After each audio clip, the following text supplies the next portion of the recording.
இந்த பெண் சிங்கம் தான் வேட்டையாடி கொண்டு வந்து என்ன செய்யும், அந்த இடத்துக்கு கொண்டாந்து போடும். போட்ட உடனே எல்லாம் போய் அந்த சிங்கத்தை அந்த வேட்டையாடி கொண்டு போய் சாப்பிடவே சாப்பிடாது. அதுங்களுக்குள்ள ஒரு டிசிப்ளின் இருக்கும்.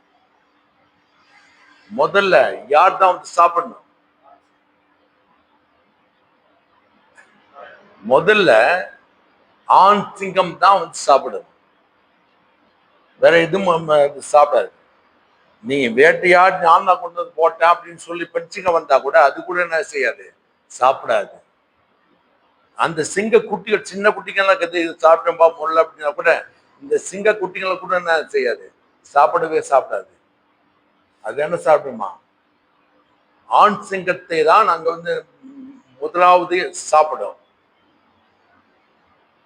அதுக்கப்புறம் இந்த சிங்கங்களுக்கு தனியாக என்ன செய்யணுமா கொடுக்கும் என்று சொல்லப்படுகிறது. அது மட்டுமல்ல,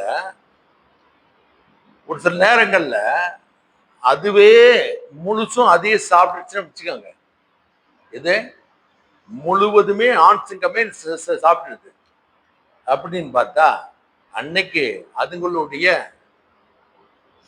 யாருடைய பெண் சிங்கத்திற்கும் அந்த குட்டிகளுக்கும் எதுவுமே கிடைக்காது, எதுவுமே கிடைக்காது.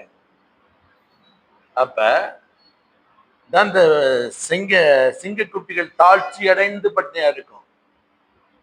இந்த சிங்க குட்டிகள் என்ன செய்யுமா, தாழ்ச்சி அடைந்து பட்டினியா இருக்கிற ஒரு நேரம் வருகிறது என்றால் இருந்தா கூட அங்கே வந்து இந்த கர்த்தரை நம்புகளுக்கு ஒரு நன்மை மீது குறைபாடாது என்று சங்கீதக்காரனை சொல்லுகிறார்.